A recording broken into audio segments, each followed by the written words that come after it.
L'Académie Union de Dixine remporte la première édition du championnat de la Ligue guinéenne des académies de football. C'était samedi 27 juillet 2024 au stade de Koléa où elle s'est imposée lors de son dernier match face à Siak 2-0. C'est un sentiment de satisfaction parce qu'on est devenu champion, c'était pas facile.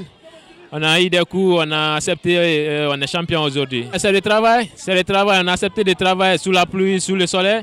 On a écouté ce que les entraîneurs nous ont dit et ça a été facile avec nous parce que nous sommes champions aujourd'hui. Le travail, c'est le maître mot de cette consécration des Bleus et Blancs de Dixine. Le travail nous a beaucoup poussé ici parce qu'on s'est sacrifié, on a fait beaucoup de sacrifices pour arriver là. Donc c'est cela qui nous a fait qu'on a été champion. La compétition a été bien déroulée sur le plan d'organisation, sur le plan des académies. Donc ça a été bien préparé psychologiquement, mentalement, donc c'est tout ça. Les organisateurs qui comptent tirer les leçons de cette première édition se félicitent du fait d'avoir permis à plusieurs jeunes de bénéficier d'une compétition de leur niveau. Près de 100 matchs ont été joués en 13 journées.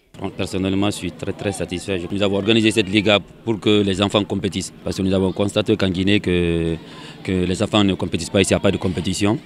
C'est la première fois même là, cette Liga en Guinée, surtout que dans tous les matchs étaient en direct. On n'a pas eu d'accompagnement de la part des autorités, il faut dire la vérité.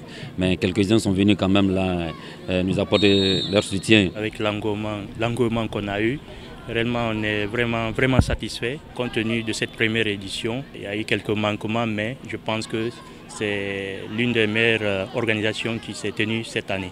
À la clôture de cette 13e journée, on a quand même joué 91 matchs. Ce n'était pas donné. Je ne pense pas qu'on aurait rêvé avoir une compétition aussi réussie que celle-là, sur le plan déjà et de la qualité, et de la visibilité, de la compétitivité des équipes, du challenge qu'il y a eu. Donc vous avez vu le suspense fou qu'il y a eu jusque dans les derniers instants du match pour le titre qui s'est joué entre l'Académie Union de Dixine et l'Académie Alia qui était en tête depuis bientôt 10 journées. Vous avez vu également pour le titre de meilleur buteur qui s'est également joué lors de cette dernière journée. Donc je pense que sur le plan organisationnel et de la compétitivité, on peut plutôt dire que c'était une réussite. Notons que le meilleur buteur de cette première édition est Mohamed Kourouma de l'Académie Sabou avec 14 réalisations en 13 journées. Vivement la prochaine édition.